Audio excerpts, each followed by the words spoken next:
On today's episode, I'm going to go through software and investing in platforms that are made for the thing that you're looking to do. Welcome to the Up in My Business podcast with me, Lex Lancaster, where you'll get an inside look at all things tech, business, and my life as a physical therapist turned digital operations expert. You'll hear all about my lessons as a business owner, the ins and outs of tech for your business, and more. From SEO, websites, and email marketing to automations, launches, and copywriting, I've got you. I'm so excited you're here. Let's dive in. Before we start today's episode, I'd love to highlight our show sponsor, Jane. Jane App is a clinic management software and EMR designed to help practitioners grow and manage their clinics. They do this with the helpful features like online booking, scheduling, billing, and documentation, and they are the best, let me tell you. Whether you're working solo or in a large multidisciplinary clinic, no-shows and late cancellations are something that every practitioner faces, and they can be super frustrating. Jane offers several tools to help you prevent and manage those no-shows, including the ability to save a credit card on file and send out automated SMS and email reminders, and they are truly a game changer. Learn more about Jane's helpful features at jane.app/payments. Listeners can also include a code LEX1MO. Again, it's LEX1MO at the time of sign up for a 1-month grace period applied to your Jane account. Hello, and welcome back to another episode of Up in My Business. I'm Lex, the host of Up in My Business. If you are new around here, welcome. If you are a seasoned vet and have been listening forever and ever, I appreciate you. I had someone leave a review or a testimonial, my fault, on the website audit challenge, just saying that she listens to every single podcast episode and every single or sees every single Instagram post, and then invested in the website audit and just felt like she was super grateful that I have the same messaging across all platforms. So thank you so much. That if that person is listening, I did not get permission to say your name on the podcast, so I don't want to shout out your actual name, but thank you so much. If you're listening, I truly, truly appreciate you. And also, yes, everything is the same across all platforms. I'm very consistent with my opinions for sure. And, you'll hear the same info across all the things just because it's nice, because some people don't listen to the podcast and they only see social media. Some people only read my newsletter and some people only listen to the podcast. So getting this information or saying these things across all the platforms can be super beneficial. So in addition to just being like the same person, I guess, and like being consistent, right? That's a huge value as well. So with that being said, as always, personal and life updates. Personal updates, I'm like racking my brain right now. It's May gray in California, and if you are in Southern California, I should say, and if you haven't been here, if you have been here, May gray, it's just the sun like tries all day and it just does not come out. It's something with the marine layer. It's science. I don't really know the science. All I know is that it's not as sunny as it usually is. And this typically also continues into June. So, and I'm going to take a sip of coffee. So yeah, hold on a second. My throat feels like it has like something in it. So May gray, June gloom. It's kind of unfortunate only because the sun is very nice, right? So I understand I live in a place where it's sunny all year round. I should probably be quiet, but it's hard when it's gray, and I think anyone can relate to that. So it's been nice getting a little bit of sun on a couple of the afternoons here. So I will be happy when the May gray, June gloom stuff is over, to be honest. It's not ideal. And yeah, I'm going to leave it at that. I pay a lot of taxes to, sunshine tax, and I ain't seeing no sunshine right now. So anyway, otherwise, Moose has officially crossed the 50 pounds mark. I feel like people see Moose online and they think she's 70 pounds, 80 pounds, and she was only sub 50 for her whole life. So she's 2.5, but she just crossed the 50 pound mark. And I think 2 pounds of it might be hair, because we haven't gotten her groomed since I don't even know when, probably like 8 or 10 weeks. And she still has to wait another 2. She's going to be super freaking shaggy, but we found a new groomer because our other groomer, I had mentioned this on the podcast, like they come to our house and it's great. And they have a little van and Moose goes in the van and I don't have to drive anywhere. But every time she gets groomed, she gets shaved and it's so annoying. Moose has hair, like actual hair. So you have to brush it, and like we do brush it. We have been combing it.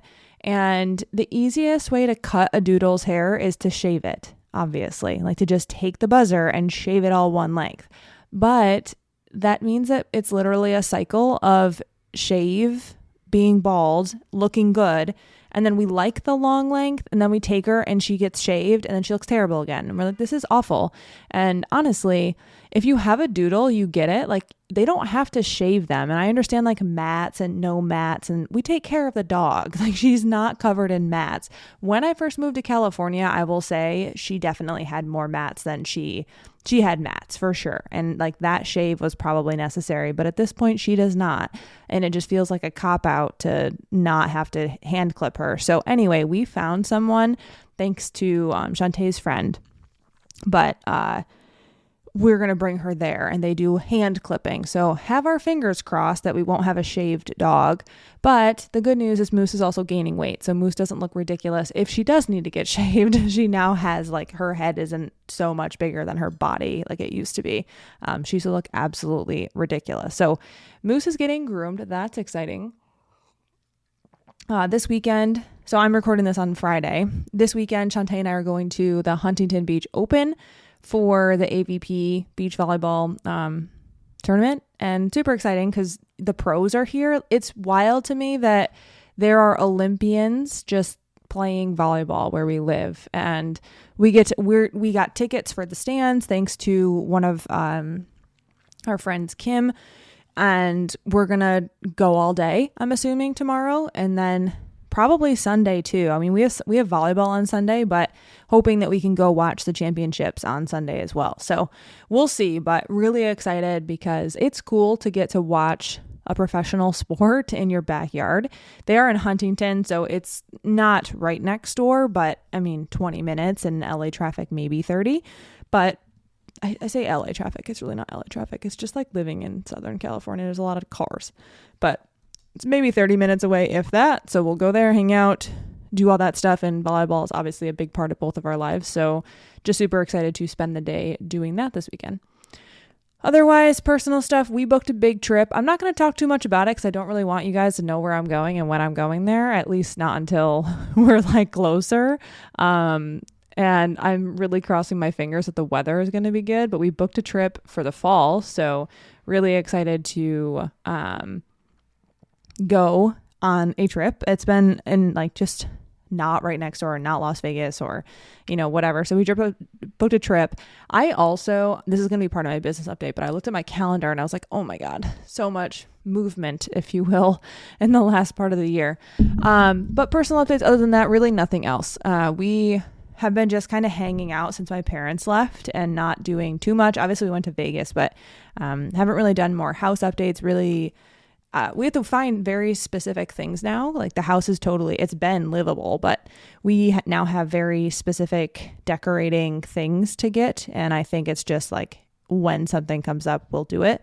But if we're both super busy and we're just not actively looking. So yeah, I feel like that's really it for the personal stuff. Business things, really, really, really quick. Huge thank you to everyone who joined the website audit spring challenge. I was dead. So backstory, I ran this challenge because one, I wanted to create this since like last fall because I know it needs to be in it. I know it needs to exist, and I knew people would have success with it because I have a lot of people in my audience who are very self-sufficient. And I think they like to get things done on their own time. And if they're given the tools to do it, they will do it. That's just my experience with a lot of the folks in my audience. You might be nodding your head like, yes, that's me. People just don't want to waste their time. So in my mind, I was like, I'm going to create something where people can audit their own website and then they can decide, should I do X or Y or Z, and like what changes do I need to make? So that's the long and the short there. I decided to make it a challenge because I wanted it to be very public facing because I have never run a challenge, one. which I'll get to in a second. And 2, it was helpful because I wanted people to get through the challenge, and I had people specifically put in their testimonials that seeing other people do what they were doing was pushing them to finish it, which obviously this makes sense. It's the same thing in CrossFit. Like, you do 1 million burpees because your neighbor is doing 1 million burpees. So why would you not do 1 million burpees? Like, I think, is that the Dunning-Kruger effect? Am I making that up? There is some sort of, there's a name for it. I don't know it off the top of my head. I used to know that. I don't. But anyway, so I wanted that to be public facing because I wanted people to be pushed to get it done. I was sending emails every day, but it's different when you see people on socials doing the thing. Now, the other part of it for me was I have sat as a Zoom moderator for Shantae's Instagram intensive for 15 rounds now. Every single round, she talks about Instagram challenges. And it's not that I never wanted to run one or it wasn't like on my mind. I just haven't. And I didn't really see a situation in which I could run one based on like what I currently offered. And when I thought about offering this, I was like, this is actually the perfect thing to offer as an Instagram challenge because it will give people motivation and it will keep people on track. And so I did it. And I told Shantae, I was like, I have never done the challenge part because we were talking about why I put it on Instagram and like made it a challenge.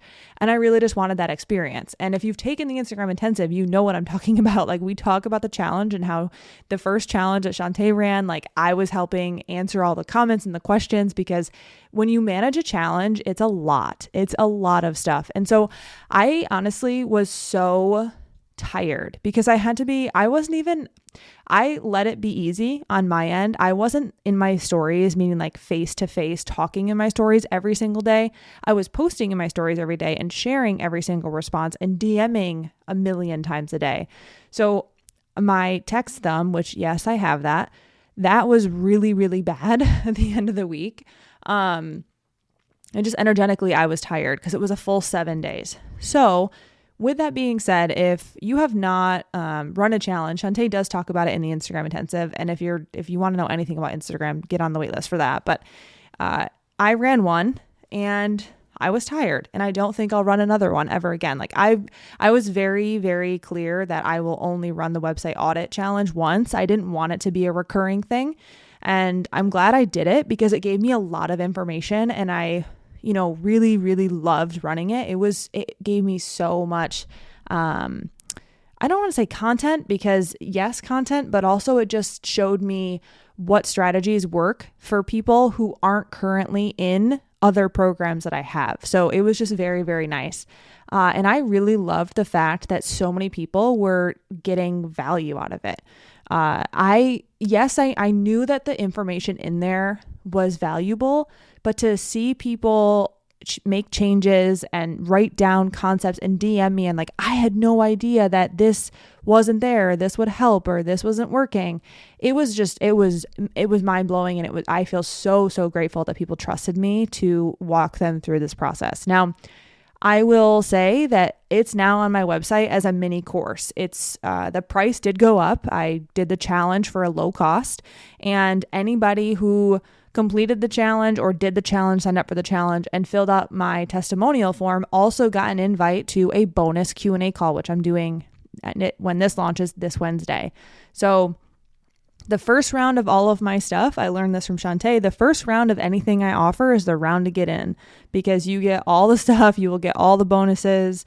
I truly, truly want to, do what Shantae does and reward those early action takers. And I feel like I'm super excited to get on a Q&A call with those who filled out the testimonial form because I think it'll be great. We'll get some questions answered outside of the challenge material. And yeah, I'm just very, very excited for that.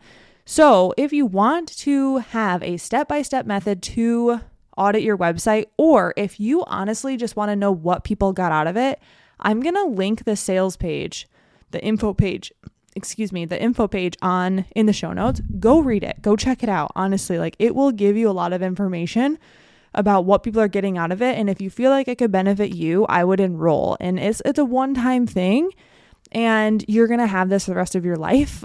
So anytime you want to audit your website, you can just pull it out and use it. So I really, really believe that it is a super, super valuable mini course. And I'm excited that it's now just living on my website for you to get whenever, because I know that it's there. And if someone can't necessarily afford to work with me for an audit, or if they don't know where to start, I'm going to send them that course, because I'm just so very proud of how helpful that information was. So thank you so much to everyone who participated. And thank you so much for all of your feedback and, just being so honest about the stuff that helped you and the stuff that was confusing and the stuff that you didn't know. It was amazing. So thank you. Otherwise, business updates, we're currently like 15 minutes in. God, how does this happen? This episode's short anyway, so we're fine. We'll still be done well under 30 minutes. But another business update, my schedule is open until the end of the year. So I don't have like an official count on my head about how many do it in a days I have. My tech, my SEO signature start, and my tech and website full-blown stuff in one day service.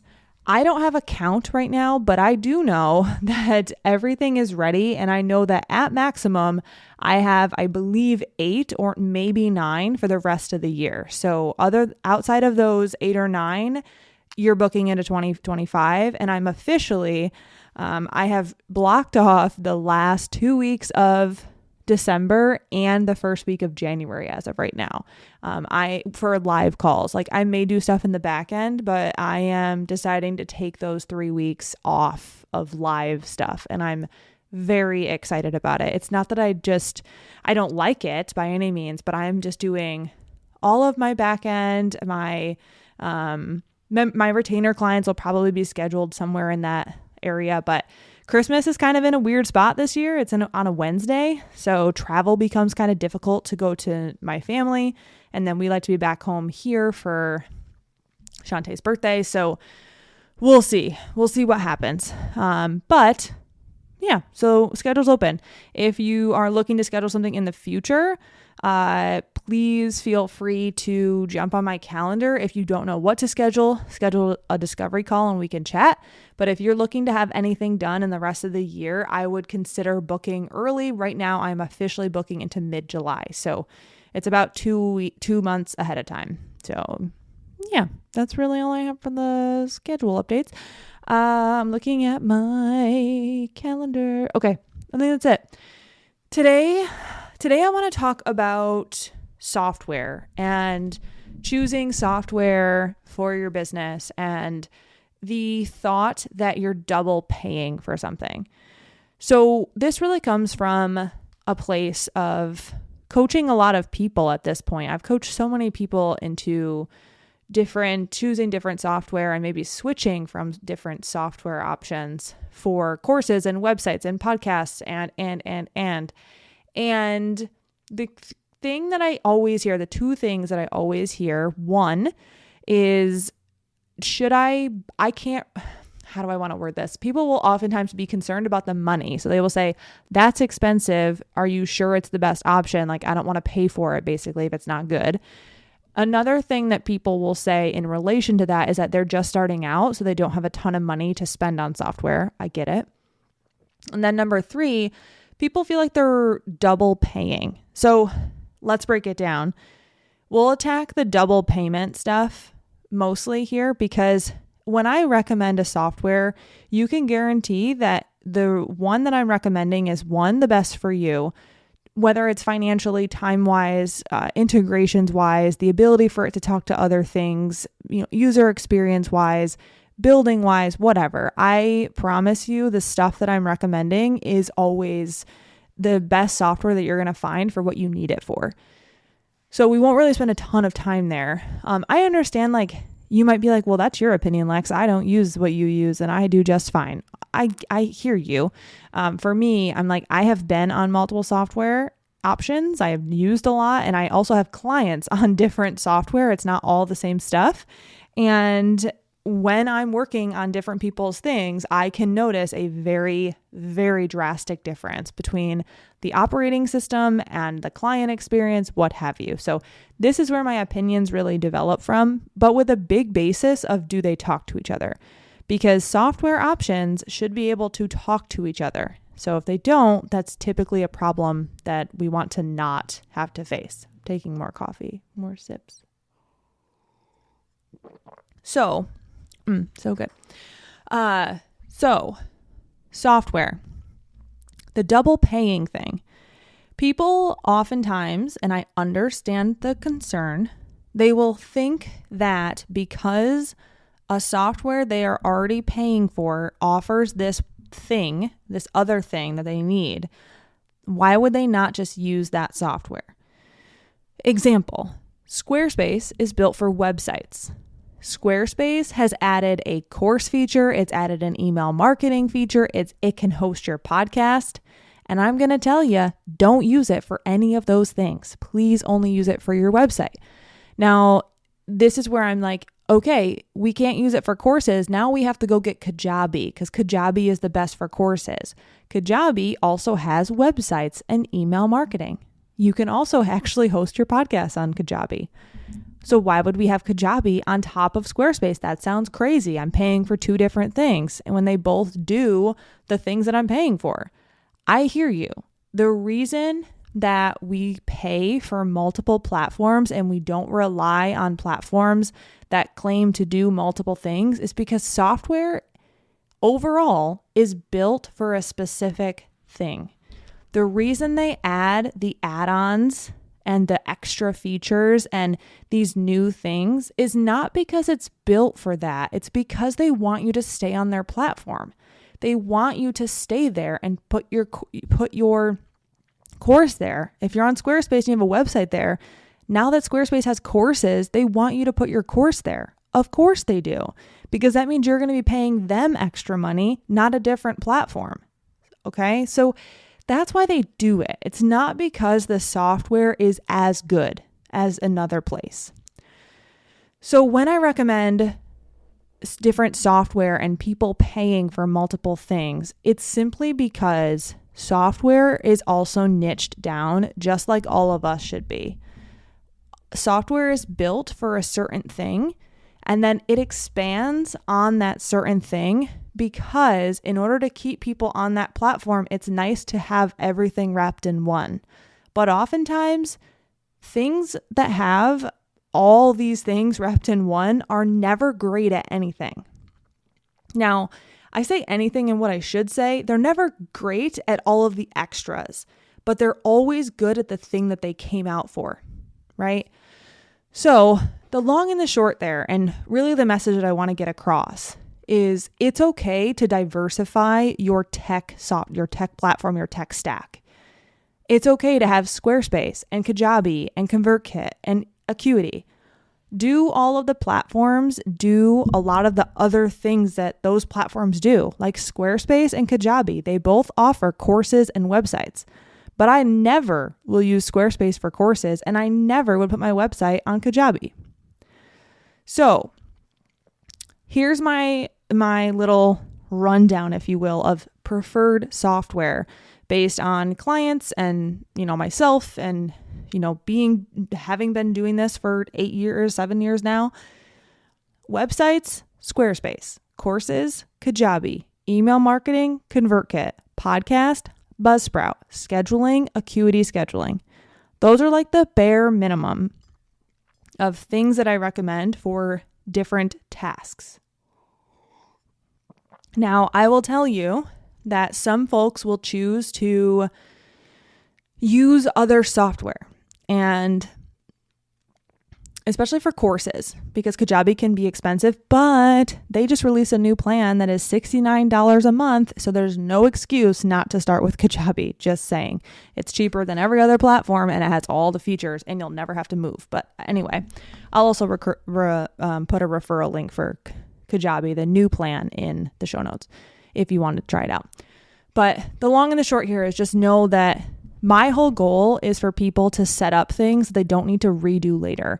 I don't want you to have to redo your website or redo your course platform, because man, is that a freaking waste of time, and does it take a lot of energy. So the overall message here is that you're not double paying. What you're doing is you are paying for a great client experience and a great user experience for yourself and for software that does the thing that you need it to do because it is specialized for that thing. That's why we have multiple different softwares. And I say software, and software is with an S, and it drives me insane. I don't know where I got it from, but I do it and it drives me insane. We have multiple different software options, and that's why we pay for multiple things, even though both of them overlap and do some of the same stuff. So go back, check out the list of things that I recommended. Let me know if you have questions, but that's all I've got for you today. Don't be afraid to diversify your tech stack. We don't want an all-in-one. We want things that are good at what we want them to do. All right, friends. Thank you so much for listening. I will catch you next time.